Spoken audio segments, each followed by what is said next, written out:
setiap hari berbagi. Mereka setiap hari, Alkitab bilang, setiap hari itu mereka semakin bertambah-tambah.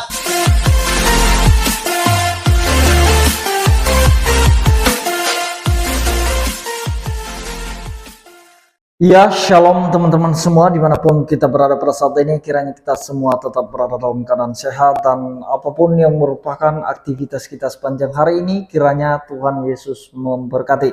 Dan kembali berjumpa lagi di channel kita ini, yaitu Semayan Yasin. Terima kasih buat teman-teman semua dan juga para sahabat yang sudah mendukung perkembangan channel ini dengan setia, dan kiranya kita tetap menggunakannya untuk menjadi berkat bagi semua orang.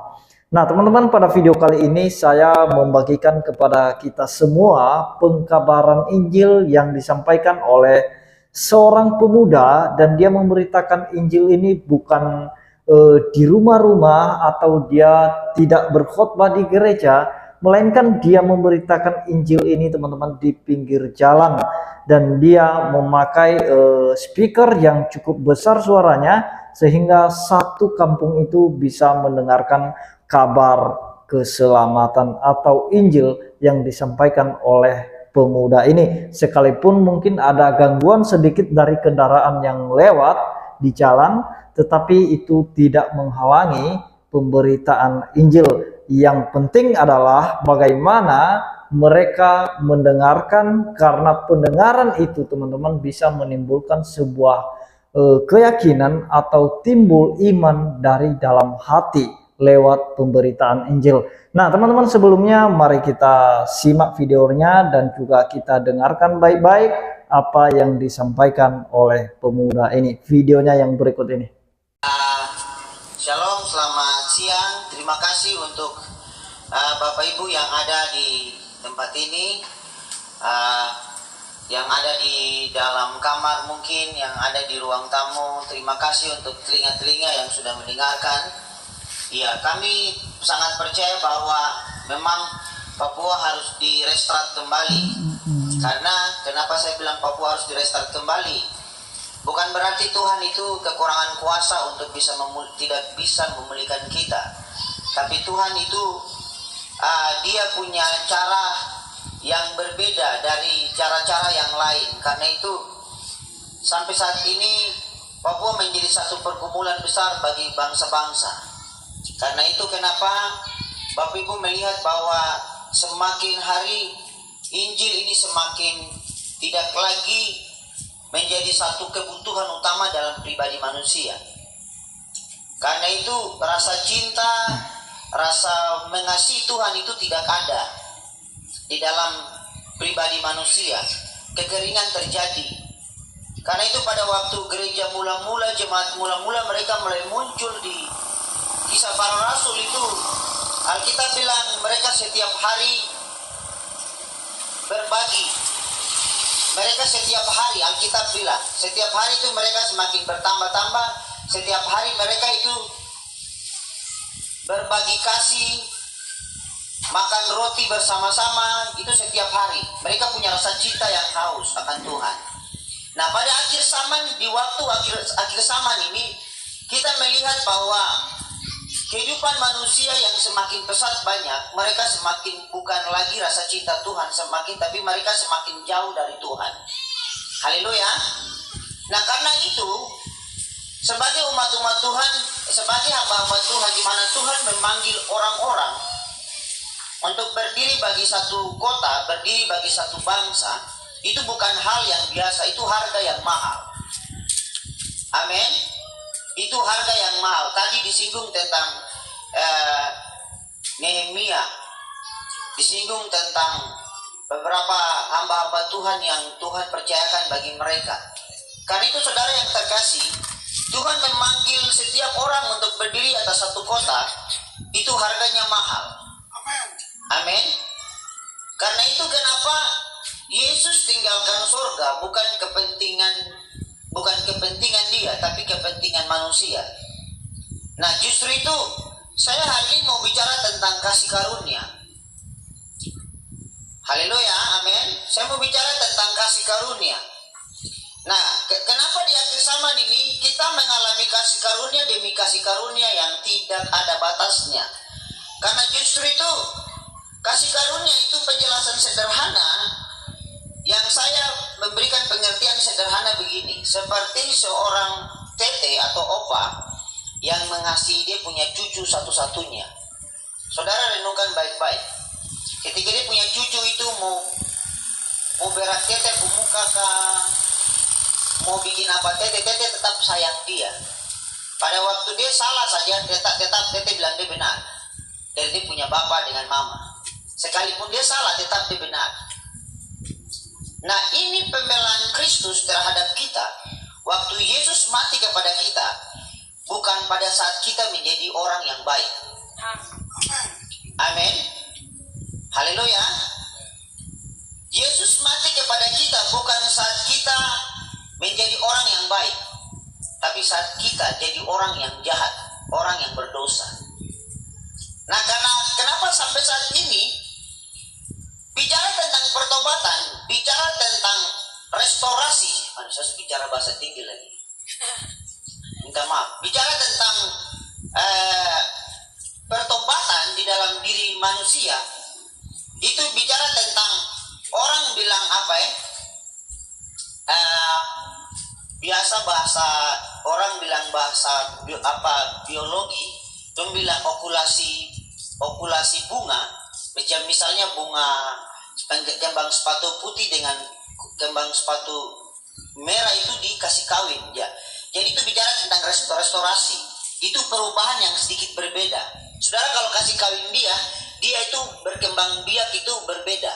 Nah, begitu juga dengan manusia mengalami restorasi, pemulihan dari dalam dirinya, mengalami pertobatan. Amin, perubahan hidup. Nah, justru itu di akhir zaman ini bicara tentang kasih karunia, sudah terlalu cukup kita mengalami kasih karunia. Firman yang terlalu enak kita dengar, pendeta juga khotbah sepoi-sepoi. Nanti kalau pendeta khotbah yang kasar-kasar, dia bilang pendeta jahat, pendeta singgung-singgung orang. Nah, Tuhan butuh restorasi, Tuhan butuh pemulihan dalam kita punya hidup. Kalau kita tidak menerima sesuatu firman yang mengubah kita punya hati, maka kita tidak mengalami pemulihan. Haleluya, kita tidak mengalami pemulihan.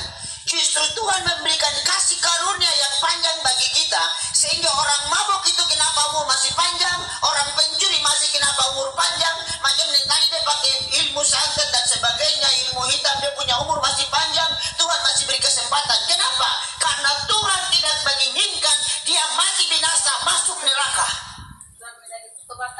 Amin. Karena itu Tuhan kasih waktu yang panjang supaya Tuhan itu punya kasih, belas kasihan kepada kita. Dia balut kita punya hati yang terluka, orang-orang yang hari ini broken home, orang-orang yang hari ini hancur. Nah, itu kasih karunia yang Tuhan sedang datang berikan bagi kita. Supaya apa? Dong harus bertobat. Haleluya. Amin. Tepuk tangan dulu buat Tuhan Yesus dulu. Nah, kita lihat dulu di dalam Alkitab. Saya ingin bagikan hal ini untuk saudara. Saudara harus makan kan? Jam 12 tadi. Efesus pasal 2 ayat pertama bilang gini. Semuanya adalah kasih karunia. Ayat pertama bilang begini. Kamu dahulu sudah mati karena pelanggaran-pelanggaran dan dosa-dosamu. Amin. Lihat ini baik-baik ayat pertama. Paulus bilang untuk orang-orang Efesus. Kamu dahulu sudah mati karena pelanggaran-pelanggaran dan dosa-dosamu. Bayangkan, kita memang dari dulu sebenarnya sudah mati. Kenapa? Karena orang punya pelanggaran-pelanggaran. Kalau bicara dari dulu, tuh moyang-moyang dari dulu tuh orang-orang yang tidak kenal Tuhan. Kita nilai dari regenerasi yang tidak mengalami pertobatan. Tapi syukurnya mata rantai itu putus di tengah-tengah kita. Pada waktu Otto dan Gessler datang bawa Injil dari Jerman. Coba kalau Otto dan Gessler tidak bawa Injil dari Jerman ke Papua, saya percaya bahwa mungkin tidak ada pembangunan, jalan aspal terada. Orang Papua masih baku makan satu sama yang lain, masih perang suku. Haleluya, amin. Nah, Injil kasih karunia ini yang dibilang oleh Paulus kepada orang-orang di Efesus bahwa kamu memang dahulu sudah mati karena pelanggaran-pelanggaran dosa-dosa. Amin. Tapi mengapa sampai hari ini banyak orang yang masih hidup di dalam pelanggaran dosa? Amin.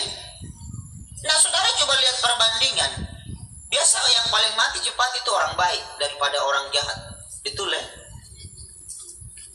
Satu contoh, satu bapak saja di rumah sakit 1 minggu. Padahal pasien di sebelah sapu bapak ini oksigen sampai dia sudah 1 bulan 2 bulan di rumah sakit. Padahal sapu bapak 1 minggu saja langsung Tuhan panggil cepat. Saya berpikir, oh pasti di sebelah kayaknya dia sudah cepat nanti meninggal ini. Tapi saya pemikiran salah. Akhirnya sapu bapak cuma 1 minggu saja mati di rumah sakit. Haleluya. Karena itu Alkitab bilang Tuhan tidak mengendaki kematian orang fasik, tapi Tuhan mengendaki kematian orang benar. Karena kematian orang fasik pasti masuk neraka, tapi kematian orang benar, ciri lelanya sudah selesai dan dia akan menikmati sorga yang kekal. Amin. Haleluya. Karena itu kita tidak bisa hidup lagi dalam pelanggaran-pelanggaran dosa. Karena cuma kasih karunia ini, kesempatan ini yang bisa membuat kita masih berjalan, bernafas, hidup, tong makan, tong pergi ke kebun, tong bikin segala sesuatu dengan apapun itu, tong masih tetap hidup. Karena apa? Masih ada kasih karunia. Haleluya. Lihat ayat yang kedua.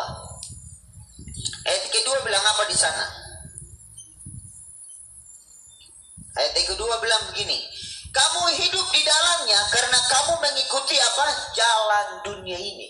Dari pelanggaran-pelanggaran dosa kita, itu karena kita mengikuti apa? Paulus bilang apa? Kamu mengikuti jalan dunia ini karena kamu mentaati penguasa kerajaan angkasa, yaitu roh yang sekarang sedang bekerja di antara orang-orang durhaka. Nah, itu dia videonya teman-teman. Kita sudah mendengarkan kebenaran firman Tuhan yang disampaikan oleh pemuda itu tadi. Kita percaya bahwa iman itu timbul dari pendengaran dan pendengaran oleh firman Kristus. Yang jelas Injil diberitakan karena itu merupakan jantung dari ajaran kekristenan atau inti dari ajaran kekristenan, yaitu Injil itu. Karena Injil itulah yang menyelamatkan seperti yang dikatakan di dalam Roma 1 ayat 16. Di situ dikatakan, sebab aku mempunyai keyakinan yang kokoh dalam Injil, karena Injil adalah kekuatan Allah yang menyelamatkan setiap orang yang percaya, pertama-tama orang Yahudi, tetapi juga orang Yunani. Ayat 17, sebab di dalamnya nyata kebenaran Allah yang bertolak dari iman dan memimpin kepada iman, seperti ada tertulis, orang benar akan hidup oleh iman. Nah teman-teman, kita telah mendengarkan firman Tuhan atau Injil itu disampaikan kepada kita. Siapapun yang mendengarkan Injil itu, mari buka hati dan responlah kebenaran firman Tuhan itu. Karena kita diselamatkan teman-teman, itu bukan karena perbuatan kita, melainkan karena karunia Kristus. Itu bukan hasil usaha kita, tetapi itu pemberian Allah kepada kita. Jadi itu dia teman-teman, Injil yang menyelamatkan kita. Ketika firman Tuhan berkata atau Yesus pernah menyampaikan, kalau Injil kerajaan itu diberitakan kepada semua orang di seluruh dunia ini, barulah tiba waktunya Tuhan. Nah, jadi itu dia teman-teman, kiranya Tuhan Yesus memberkati kita semua. Shalom.